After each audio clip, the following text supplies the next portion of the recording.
Hello' বন্ধুসকল, আজি আপোনালোকক আজি আৰু এটা নতুন ভিডিঅ' লৈ আপোনালোকৰ ওচৰলৈ আহি আছোঁ। তো আজি আপোনালোকক আমি দেখুৱাম আমাৰ পিটছৰ যিটো ফাৰ্ম আৰু হেচাৰী আৰু ইনকুবেটৰ মেচিন যিটো আমি বনাওঁ নিজা হাতে মানে তৈৰি কৰি আপোনালোকক দি আছোঁ আৰু মানে বহুত দিন হ'ল দি মানে আপোনালোকক আমি এই ফাৰ্মৰ জৰিয়তে বিভিন্ন পৰামৰ্শবিলাক দি আহিছোঁ। তো আজি আপোনালোকক আমি দেখুৱাম পোৱালি কেনেকৈ কি ধৰণে বৰ্ডিং কৰিব লাগে সেই বিষয়ে অলপ মানে কিবা আপোনালোকক আমি দেখাই আছোঁ। ইয়াতে অলপমান পোৱালি আমি দেখুৱাম যে আমাৰ এই মুৰ্গীৰ পোৱালিবিলাক কেনেকৈ বৰ্ডিং কৰিব লাগে সেই বিষয়ে অলপ দেখুৱাই দিব ৰাজীৱ হুছেইনে। মই তেওঁৰ হাতত মাইকটো দিছোঁ আৰু আপোনালোকক দেখুৱাই দিম। হেল্ল' বন্ধুগণ, আমি আজি দেখাম বৰ্ডিং কেনেকৈ কৰিব লাগে। দুটা পদ্ধতিত বৰ্ডিং কৰিব লাগে। আমি সাধাৰণতে লোকেল মুৰ্গীটো দুটা পদ্ধতিত বৰ্ডিং কৰিব লাগে।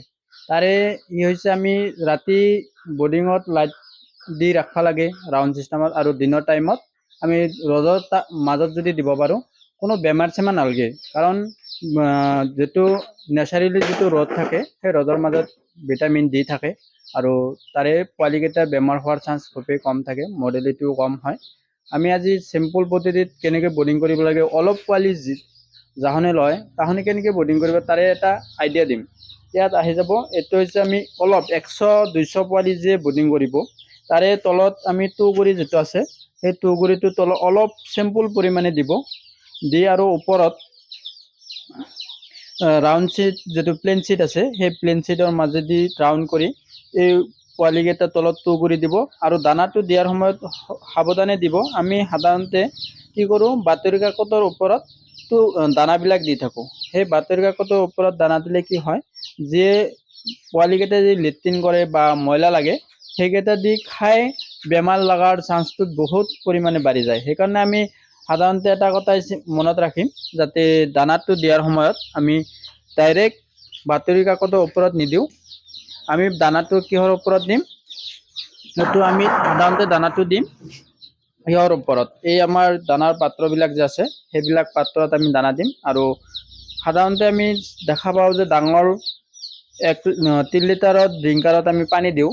সেইটো কেতিয়াও নকৰিব, কাৰণ সৰু পোৱালি কি জিকি গ'লে আমাৰ পোৱালিকেইটা মৰাৰ বহুত পৰিমাণে পাৰ্চেণ্টেজ বাঢ়ি যায়। সেইকাৰণে আমি এটা কাম কৰিম যে সৰু ইয়াত পানী দিম, 1/2 লিটাৰত ড্ৰিংকাৰত পানী দিম আৰু দানাৰ পাত্ৰত দানা দিম।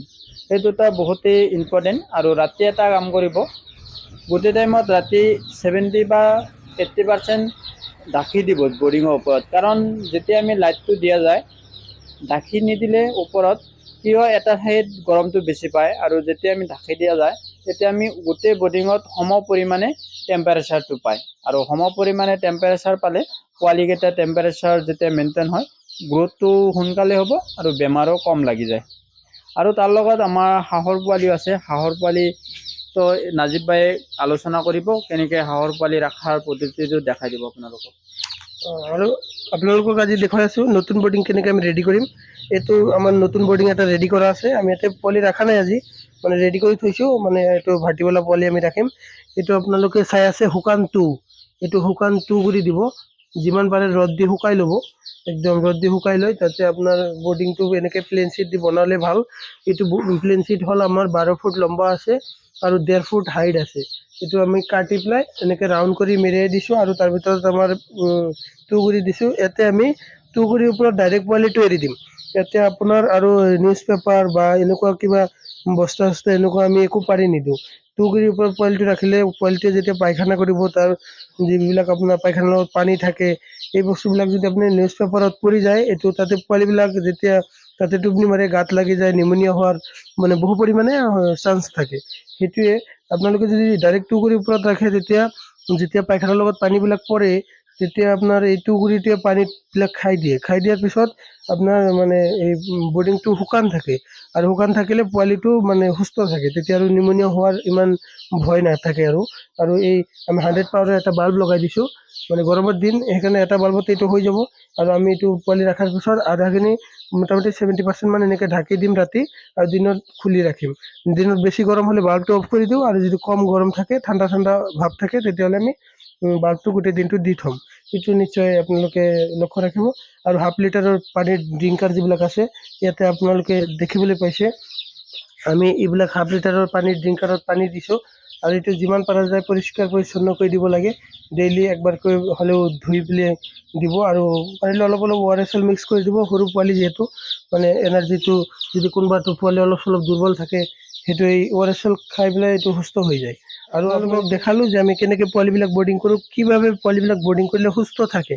আৰু যিবিলাক মানুহে অলপ চলপ পোৱালি মানে 200-300, 100, 200, 350 এনেকৈ যিবিলাক মানুহে সৰু সুৰা ফাৰ্ম ঘৰতে নিজাববীয়াকৈ কৰিব বিচাৰে তেওঁলোকে নিশ্চয় বৰ্ডিংবিলাক এনেকৈ গুৰুত্ব দিলে আৰু সেই পোৱালিবিলাক মানে মৰাৰ পাৰ্চেণ্টেজটো একদম 0 হৈ যাব। তেতিয়া আৰু মৰাৰ সম্ভাৱনা নাথাকেই।